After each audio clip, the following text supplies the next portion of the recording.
Alright, so welcome back to the channel, and in today's video I'm telling you everything you need to know about Moncler Genius. So Moncler Genius is a collaborative platform that allows fashion designers to have creative freedom to make whatever clothing they want to make. The only rules are that it references a part of Moncler's heritage, and another rule is that some of the pieces have to have the original traditional Moncler down material. So in this video I'm specifically talking about Moncler Genius Season 3. There have been 2 seasons prior. I talked about Season 2 in a past video, and Season 1, of course, you can look up the pieces online. So every year there is actually a Moncler Genius presentation at Milan Fashion Week, and the designers are numbered into 8 numbers. So a lot of people have misconceptions about this. Some people think it's a hierarchy. Actually, you can think of it more like the Margiela number system, where numbers 1 to 8 signify a specific thing. This year there were also some extra collaborative projects. Last year we saw Poldo Dog Couture, and this year we have that as well as some others. But I'll leave on the screen what each number means so you guys can read it, because I don't see the point me reading it out to you. So this year there are a few new additions to the Moncler Genius lineup. So at number 1 we saw J.W. Anderson. Before it was Pierpaolo Piccoli who was there, and we also saw Rimowa and Matt Bike as the extra collaborative projects for Moncler Genius. So just to read out who's in this year's lineup. At number 1 we have J.W. Anderson, designed by Jonathan Anderson, of course. At number 2 we have Moncler Genius 1952, which is normally split into 2 parts. So there's normally a separate menswear and separate womenswear collection for 1952. And the menswear is designed by Sergio Zambon, and the womenswear is designed by Veronica Leone. At number 3 we have Moncler Genius GRENOBLE, and that's designed by Sandro Mandrino. At number 4 we have Moncler SIMONE ROCHA, designed by SIMONE ROCHA. At number 5 we have Moncler Craig Green, designed by Craig Green. At number 6 we have 1017 ALYX 9SM, designed by Matthew Williams. At 7 we have Moncler FRAGMENT, designed by Hiroshi Fujiwara. And finally, at 8 we have Moncler Richard Quinn, designed by Richard Quinn. And of course, those are the main 8 designers. There are only 8 design slots for Moncler Genius. But there, of course, as I said earlier, there were some added collaborative projects. So this year we have Poldo Dog Couture, we have Matt Bike, and we have Rimowa.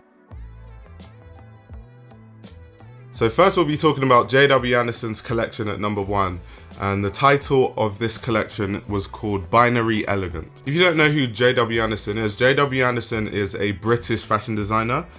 He's very famously known for his work at J.W. Anderson, as well as being the creative director of Loewe and his work for Loewe. If you want to find out more about J.W. Anderson and his design aesthetic, I've actually made a video about J.W. Anderson, so be sure to check that video out. So as his collection is at number 1, Moncler Genius states that number 1 is supposed to signify pure essence. And J.W. Anderson is actually very much known for his gender-bending work, especially if we talk about his earlier collections. So in this collection, he offered kind of a modern interpretation of masculinity and femininity, and he did this by cross-pollinating references from menswear and womenswear. And he very much did this by referencing one of my favorite J.W. Anderson collections, and I literally talked about this collection in the video I made about J.W. Anderson over a year ago, and that's his Fall Winter 2013 collection.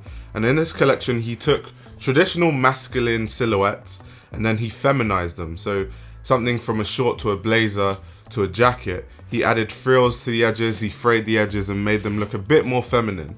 And I really like that, because you can take something that is traditionally associated with what men wear and make it look feminine. Even from the boots, he made the boots a bit more feminine, even though the actual silhouette of the boots was masculine. In this collection, I also liked how he played a lot with colors and textures. And I also liked how it was very, very much taking what is just normally associated with menswear, as I said, just transforming that into something that's a bit more feminine. When asked about this collection, J.W. Anderson said, "The technicality and straightforwardness of Moncler are fascinating to me. A down jacket needs to respond to a function, and I keep that in mind, adding my own taste for blunt abstraction." So these attachable scarves that you could attach to the garments, I thought was really cool. And it kind of gave the looks this dinosaur, prehistoric, spiky look. that I really liked, and I thought that was really unique. There were also some puffer bags to match that had this same spiky aesthetic.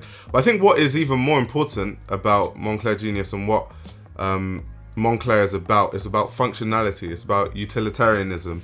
And when you think about it, you can attach this scarf to your jacket and it's not so cumbersome, it's not so annoying to carry around because it's on your jacket. But when you're cold and you need a scarf to wrap around your neck, you can literally just detach it from your jacket.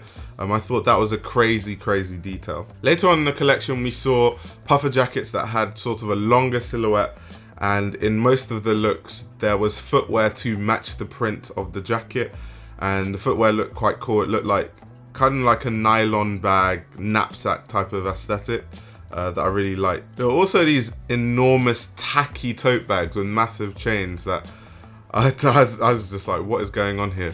But I really liked the innovation. I liked that JW Anderson was trying new things with this collection. And as you progress through the looks become more refined, more classic, and then closer to the end of the looks, you see things like trench coats and specific womenswear pieces. So I thought that was really cool that we've gone from masculine to masculine with feminine bending to feminine clothing. But in conclusion, it was of course a very solid collection from JW Anderson, and I wouldn't expect any less because he's such an amazing designer. Next, I'm talking about the Moncler 1952 collection, and the title of this collection is Pop Trademark. So Moncler was actually originally founded in 1952 as an apparel skiwear brand. When the brand under Moncler 1952 was added, it was made to be a brand that pays homage to the original Moncler classics and reinterprets them with different prints and different colors and different silhouettes. And of course, as this collection is number two in the Moncler Genius family always signifies pop trademark, which makes sense because they're literally taking the classics of Moncler, that's the whole point of 1952, and just reinterpreting them and just flipping it on its head. So 1952 is probably the collection you see them following the rules of the hold down material and things like that the most. And as described on the Moncler website, Moncler says, Moncler 1952 defines the natural evolution of over 65 years of history based on technical research and creativity. So as I said earlier in the video, Moncler 1952 is actually divided into menswear and womenswear. So first off, I'm going to talk about the menswear, and then after I'll talk about the womenswear. So for the 1952 menswear collection, there was a big focus on collaborating with LA artists, and this collection was actually designed by Sergio Zambon. When Sergio Zambon likes to design, he likes to look to youth culture and nostalgia to take references and inspiration for his designs. For those of you who are not aware of his pedigree, he's actually been the head designer for menswear for many different massive brands. He was a head menswear designer at Acne Studios, he was a head menswear designer at Fendi, and now he's a head menswear designer at MSGM. So definitely a huge pedigree, and I just thought I'd mention that because I know a lot of people aren't familiar with who he is. So in this collection, he referenced hippie and edgy styles from the 70s, which I thought was cool. So if you look at the silhouettes and actually the garments, they're very much inspired by the clothing that is synonymous with the 70s. In this collection, he also collaborated with a series of LA artists, and if you look on the screen right now, if you read that text, you can see who exactly he collaborated with. In this collection, we saw everything. We saw garments in a multitude of prints. We saw these amazing flared trousers I really like. We saw hats, joggers, boots, caps, everything. 1952, they make sure that they cover every aspect of fashion. There were even these really nice puffer shoulder bags that I thought were really nice. If I had more money, I'd probably buy it, but as I'm a poor student, that just won't happen. One of my favorite pieces in this collection was this sleeveless maroon vest. I thought it was really chic, and I just could see that fitting with everything I wear, and I just thought it was really nice. But yeah, in conclusion, there was a lot of different things in the collection, but it was definitely a really solid collection, and the type of quality of collection I'm used to seeing in any collection that's under the Moncler Genius umbrella. Now, talking about the 1952 womenswear collection, the title of this collection is The Refined Power of femininity. So as I said earlier, the designer for the womenswear collections is Veronica Leoni, and Veronica Leoni, just like Sergio Zambon, has a huge fashion design pedigree. She was a designer under Jill Sander when Jill Sander was at the brand, and she was a designer at Celine when Phoebe Philo was the creative director of Celine. So yeah, she definitely has a very refined feminine aesthetic that makes sense working under people like Phoebe Philo and Jill Sander, and that's why I absolutely love her clothes, because I'm a huge fan of Jill Sander. What I really like about how she designs is her things are wearable but not commercially wearable. She reinterprets and basically turns materials on their head and changes almost the function just by a different use of materials that I really love. And her material choice is just insane, and you'll see from this collection that the type of material she chooses and how she uses them on garments is just amazing. And I haven't seen many designers design in the way she does. And in the past, she credits London with influencing a lot of the way she designs in terms of her taste and her vision, as she spent a lot of time designing and working in London, which is quite cool. So for her Moncler collection, as the title suggests, the references were all about symbolism in terms of the refined power of femininity. I personally loved every look in this collection. Everything from the dresses, the puffer dresses, to the puffer jackets, to the loafers that were really nice, to these insane gloves that were puffer gloves, and they kind of had this big section, this big circular section that was really cool. If I was to talk about every single look in depth, this video would be 5 hours. So what I'll do is I'll leave all the looks of her specific collection on the screen. When asked about this collection, Veronica said, "Imagining an army of women on a quest for a lost paradise, I looked at the exoticism of the beginning of the 20th century and interpreted it in a modern, intensely functional way. It's all about femininity and elegance with a twistedly practical angle. I'm particularly proud of the collaboration with gender equality group Girl Up." In conclusion, amazing collection. 1952 Moncler Genius collection, menswear designed by Sergio Zambon, womenswear designed by Veronica Leoni. Two insane designers that definitely, there needs to be more light on the work they do, because they're just two amazing designers. So next we're talking about Moncler Grenoble, and this collection is titled Riot of Color. So Moncler Grenoble is designed by an Italian fashion designer called Sandro Mandrino, and he's actually been the head designer for the Grenoble line since 2010. So Grenoble is kind of a separate line within Moncler, and then they just made a Genius version of the same line under Moncler. Why Sandro Mandrino is actually a perfect fit for Moncler Grenoble is because his design background is more from a high-end luxury sportswear background, and that's perfect because Grenoble, more than all the other brands in the Moncler Genius family, is more actually about performance and functionality than it is anything else. So the innovation can be in terms of print and aesthetic, but Grenoble still very much has to be very functional. And that's why I like the way Sandro elevates your traditional Moncler silhouette with a plethora of different prints, colors, shapes, and all different types of things like that. Any collection under Moncler Genius that has the number 3 has to signify playful flair, which makes sense for Grenoble being number 3 because Grenoble has the craziest and most outlandish prints out of literally most of the Moncler Genius collection. So playful flair is definitely very fitting for Grenoble. According to Moncler, Grenoble has a peculiar flair for mixing and matching.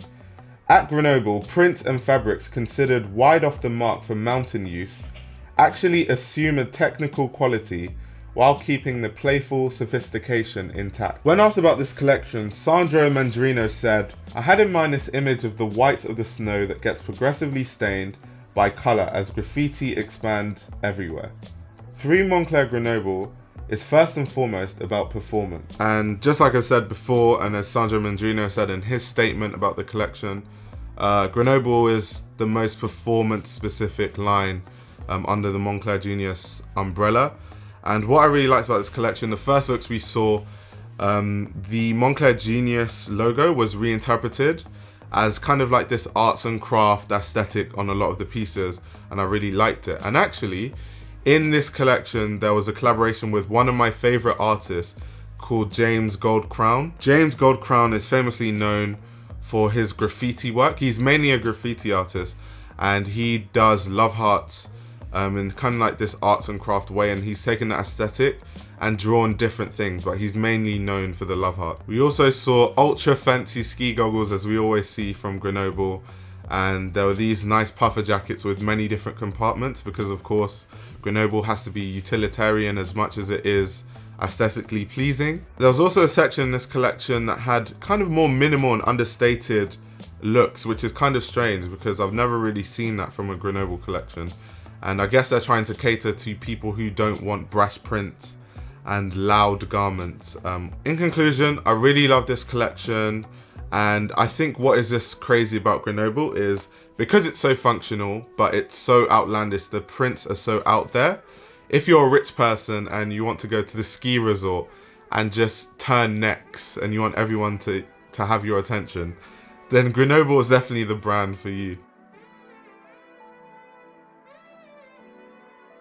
Next, we are talking about Moncler Simone Rocha, and her collection was titled The Dance of Modern Romanticism. Simone Rocha is a Chinese and Irish fashion designer that studied her MA fashion at CSM. She debuted her first collection at London Fashion Week in 2010, and in 2016 she won the Womenswear Designer of the Year award at the British Fashion Awards. So definitely a very accomplished fashion designer. What I love about her design language the most, and what draws me to her as someone that grew up in England and in Nigeria, is Simone Rocha's designs take references from Irish culture and her Chinese heritage, and in the references she juxtaposes different things from Irish and Chinese culture, and that's not just in terms of obvious references like what Chinese people dress like and then what Irish people dress like, and then fusing the two.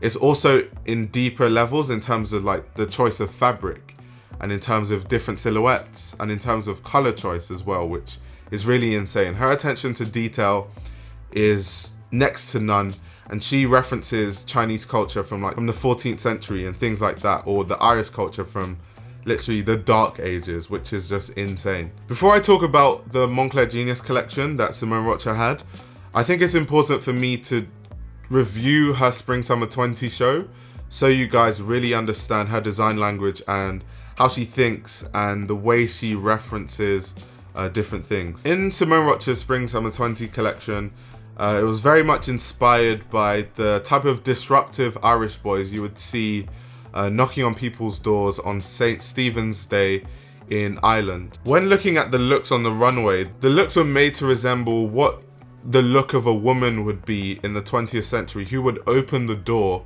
for these Irish boys when they would knock on the people's doors on St. Stephen's Day, which is just insane.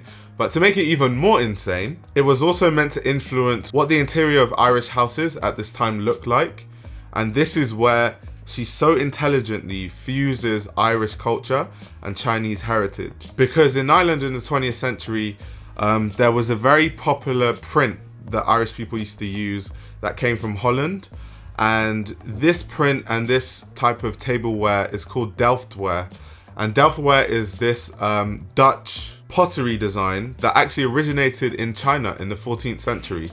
So actually around the 17th century, a lot more Europeans were starting to get into this Chinese porcelain design.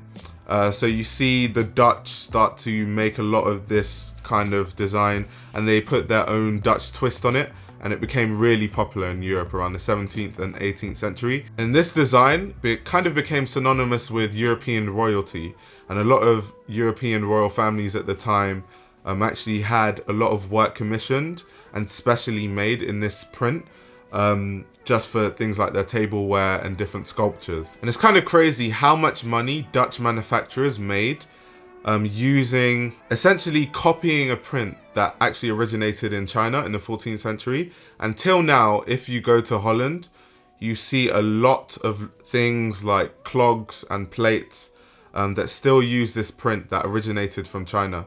And I like how in this collection you can see all the prints mimic the traditional Chinese porcelain print.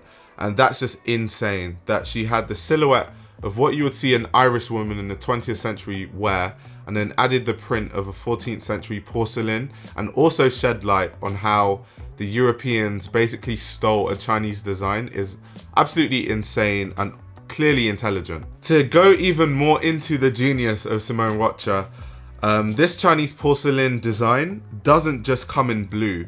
The only thing is that what the Europeans copied was the blue design because that's what they liked the most. Also, the color blue was very easily reproducible at the time. So actually, the Chinese porcelain designs came in many different colors. There were multicolored ones, there were red ones. So also in this collection, you see not only this print in blue colors, you see it in red colors and in different colors. And yeah, if I didn't say it before, Simone Rocha is a genius, essentially. And moving on to her Moncler Genius collaboration, this was very much inspired by dance, and that's why in a lot of the looks, they were designed with this tulle fabric.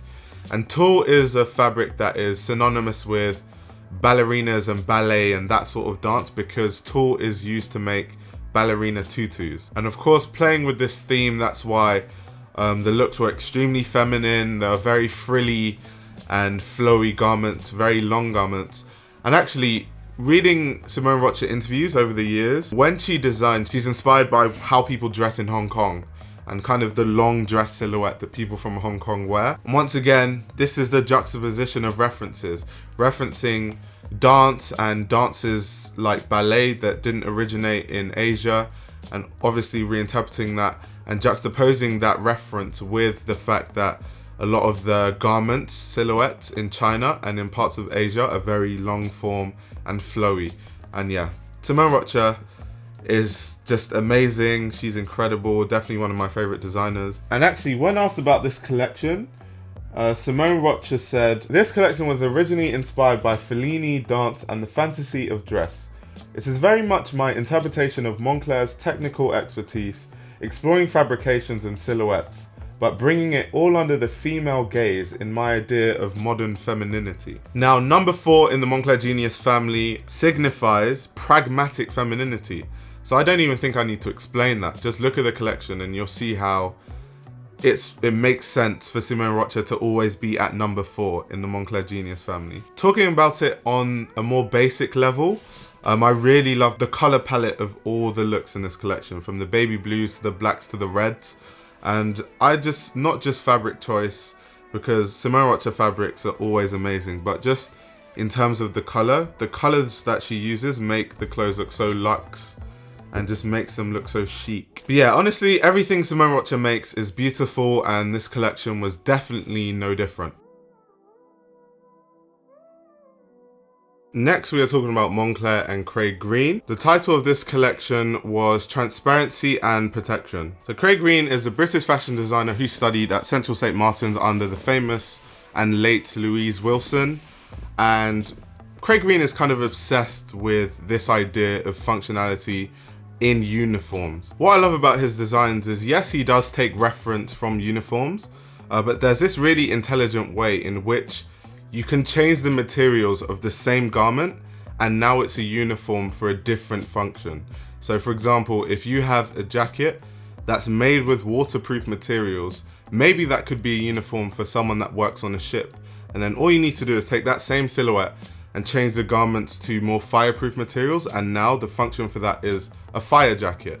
And I like how he kind of plays on that really intelligently. I think that's really, really smart. To find out more about Craig Green, I have actually made a video on Craig Green, so be sure to check that video out. Number 5 in the Moncler Genius world and in the Moncler Genius lineup actually signifies dress as habitat.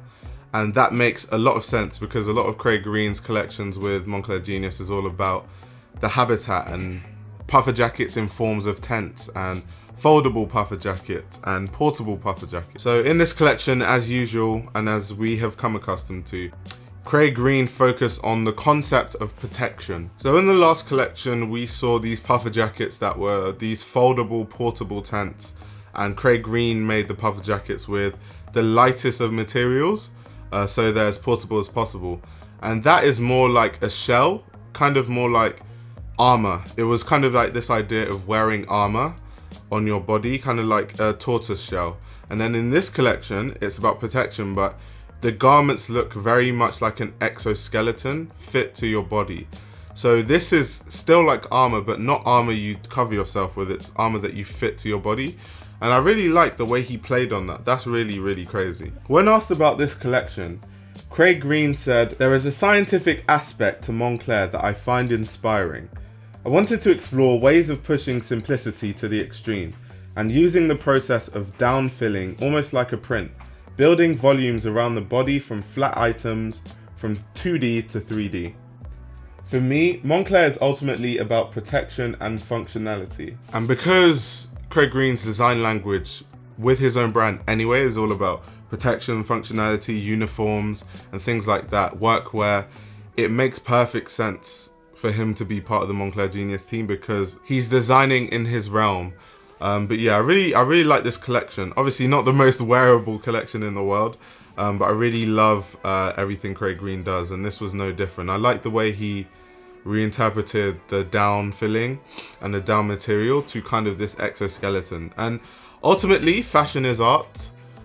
So fashion at a high level like this really is just a wearable form of art. Not everything has to be overly wearable and commercial. Next, I'm talking about Moncler 1017 ALYX 9SM. The title for this collection was An Urban Study of the Mountain. 1017 ALYX 9SM is a fashion brand founded by American fashion designer Matthew Williams. 1017 ALYX 9SM is also known as Elite. The brand rose to prominence for their interpretation of the roller coaster belt, as well as a lot of military designs such as chest rig. What I've loved about ALYX of recent is the amazing and clean tailoring, as well as his amazing design of accessories and footwear. ALYX footwear is always just amazing. Matthew Williams also designs the hardware and accessories at Dior. He does this alongside Yoon Ahn. Being at number 6 in the Moncler Genius lineup always signifies wearable geometry. And obviously this works with ALYX because ALYX is more about just taking the puffer jackets, the Moncler puffer jackets, and changing the silhouette rather than making something completely different like Craig Green and stuff like that. And that's why for number 6, the title being wearable geometry, you have to make sure that you still follow the Moncler silhouette, but you just change the shapes. In this collection, there were of course many layers to unpack, and I mean that quite literally. So Matthew Williams described this collection as an urban study of the mountain, and that's probably why we got these amazing mountain boots in black in every look in this collection. I always love Matthew Williams' choice of colors, and in this collection he actually said he used a very unique and innovative dyeing process to be able to achieve this sort of dye on puffer jackets and down materials. We also saw the traditional ALYX staples, so we saw chest rigs in this collection, but more in down puffer materials rather than the original nylon and leather materials that you see it with the ALYX brand. And of course, on a lot of the looks, we saw the roller coaster belt in many different forms, many different materials. And yes, he does overuse that roller coaster belt a bit too much, but if it's not broke, don't fix it. With ALYX Moncler Genius collections, everything is normally clean and monochromatic, but obviously there's a luxe color and fabric choice. In this collection, we got puffer jackets in all different lengths, from normal lengths to about really long length, long line jackets.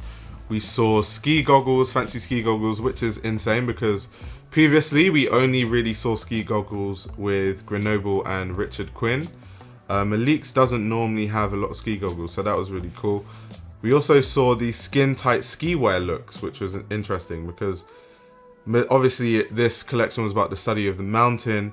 So it's interesting that he has clothing that's more synonymous with what skiers wear, but then again, it's Moncler, so that's quite interesting. And then on top of that, when we think of skiing, skiing is done on the mountains anyway, so it all just makes sense and comes full circle. We also saw these really interesting jackets where the hoods kind of had mohair sticking out. I thought that was quite interesting. I'm not sure I would want to wear that, have mohair going into my eyes and covering my face. That would be a bit strange, but I like how it looks aesthetically. And the craziest look I saw in this collection was a look that was totally bejeweled, and I'm like, geez, who would wear that skiing? That's insane. That is literally a cry for attention.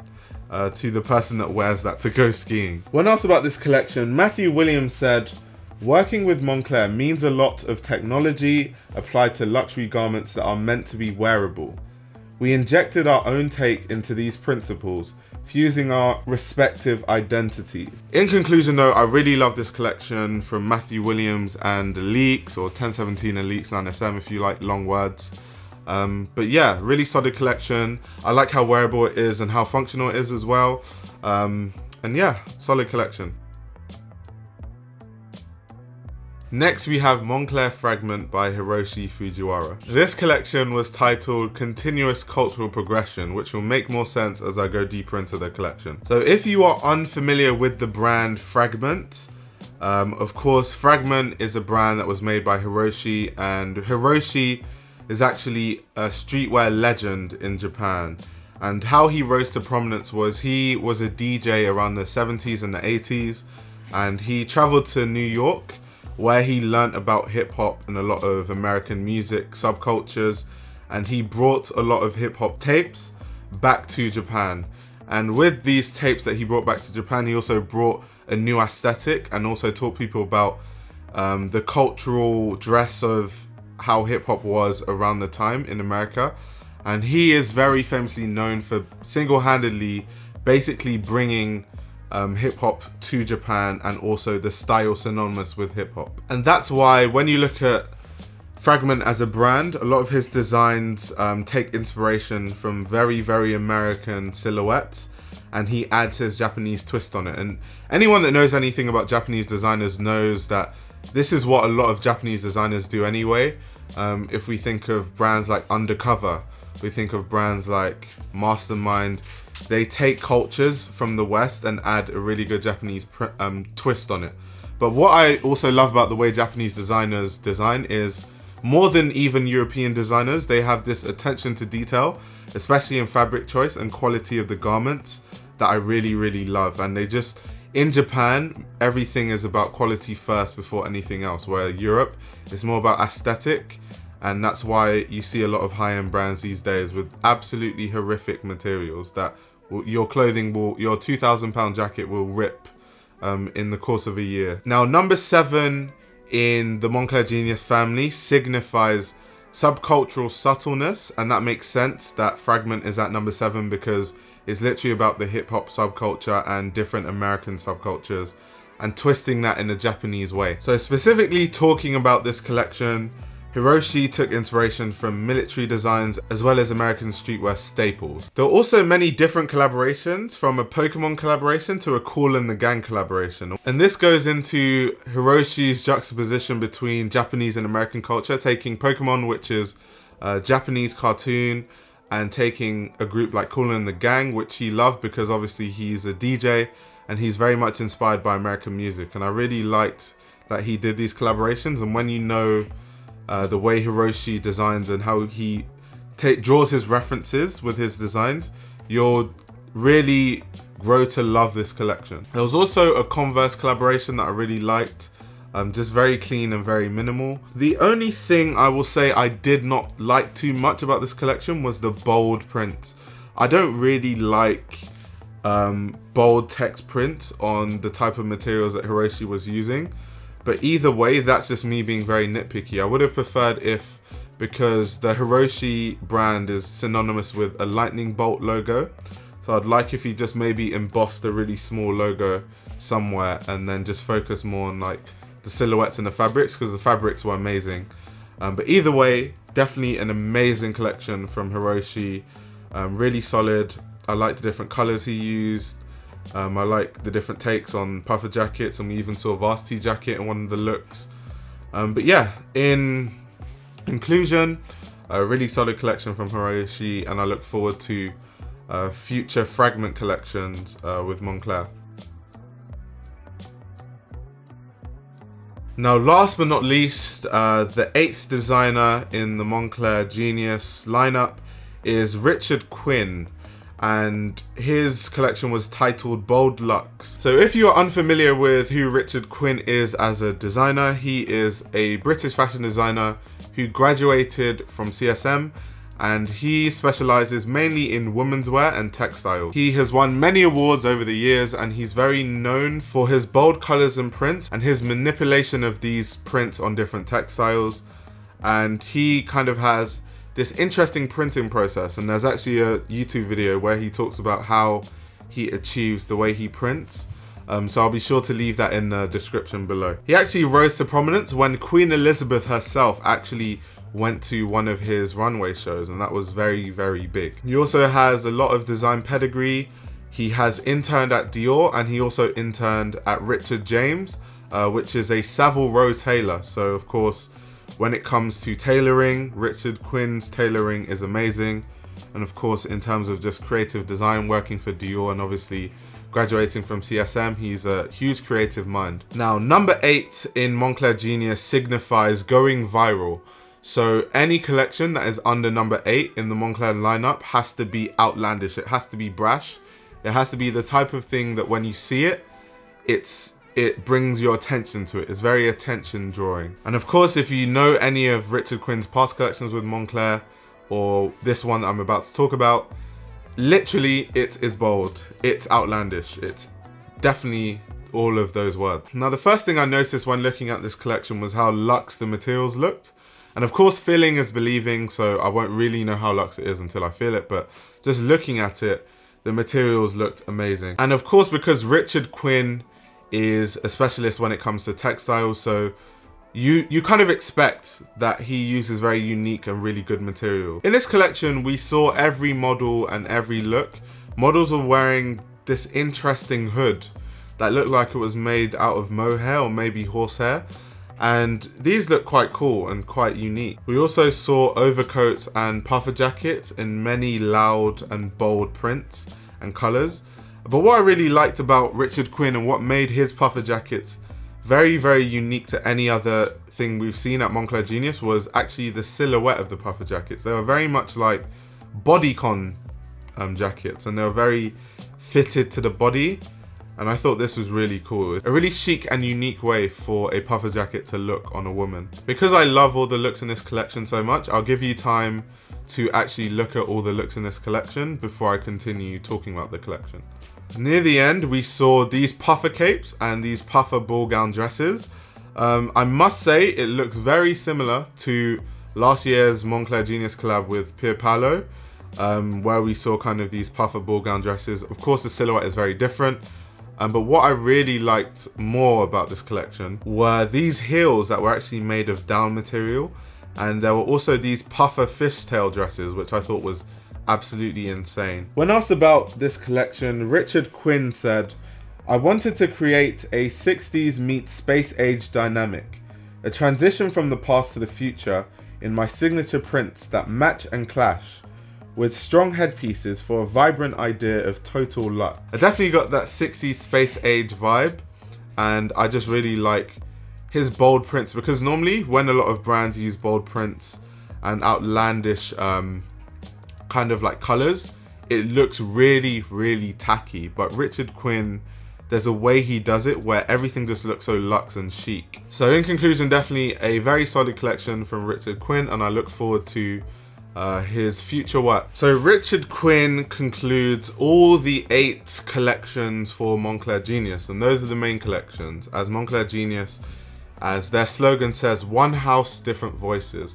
However, more recently, Moncler Genius has actually been partaking in extra collaborative projects that aren't part of the main Moncler Genius umbrella, but they're still under the whole Moncler Genius project. So this year they collaborated with 3 brands for these extra projects.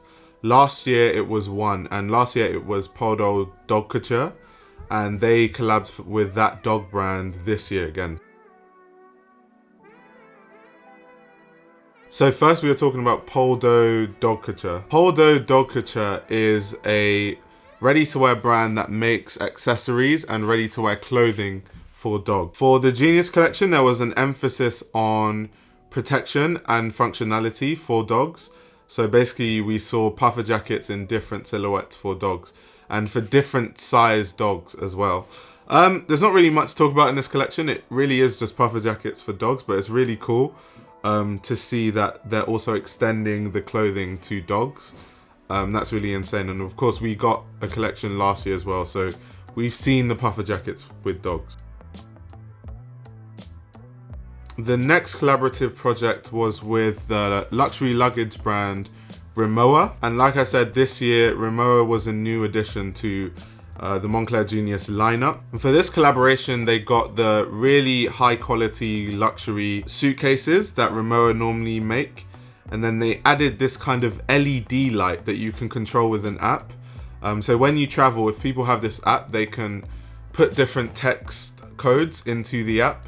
And then whatever text code they put into the app is the text that will show on the LED screen of the suitcase. Very, very pointless. Very, very, very pointless collaboration. I don't see, like, what exactly is the point of that? I love that they're trying to be innovative and they're trying to push the boundary, but when you travel, if you have a massive LED light, first of all, Rimowa is supposed to be a travel brand. So it's very much supposed to be about the functionality of it. How are you going to take an LED light suitcase through an airport? Like, you'll have so many check-in issues, it will be insane. But I guess if you're rich, you can just use that as a piece of art and you can just get the suitcase, hang it up somewhere and just put, I don't know, your surname in the app, and then your surname is constantly scrolling through the suitcase. But yeah, very, very pointless collab, but I like that they're trying to push boundaries, and I like the innovation, because ultimately the more they collab with Rimowa, the more different things they have to come up with, and eventually they're going to come up with some really insane stuff. So I'm always a fan of innovation, whether I personally think it makes sense or it doesn't.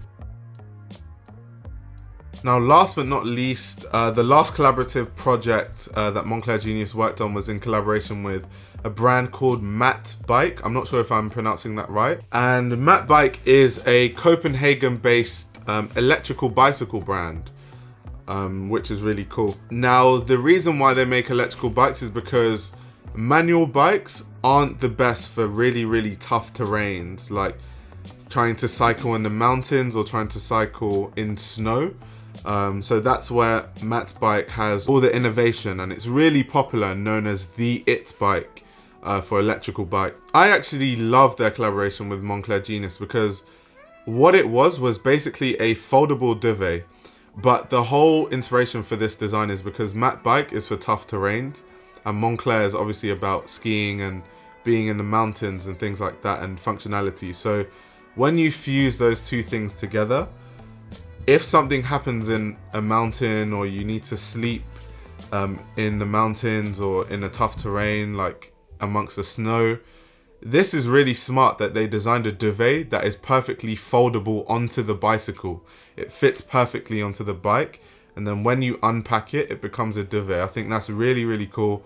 That's really utilitarian, and I also like the fact that even when it's on the bike, it looks like it's supposed to be part of the bike, but then when you detach it, it becomes a duvet. That's really smart. I hope now you guys know everything there is to know about Moncler Genius. If you guys want to support this channel financially, because videos like this take weeks to make, you can support the Patreon. The link to that will be in the description below. You can follow me on Instagram at Fashion Roadman. I talk a lot about fashion on Instagram. Definitely like this video, subscribe to the channel if you're new. If you're already subscribed, turn on your post notification bell so you get notified when I post. Because I post amazing videos like this, of course, so you need to be notified when I post these videos. Also, comment down below what you like about Moncler Genius as a whole, and what collection you like the most, and maybe even why. And on that note, stay tuned for more videos.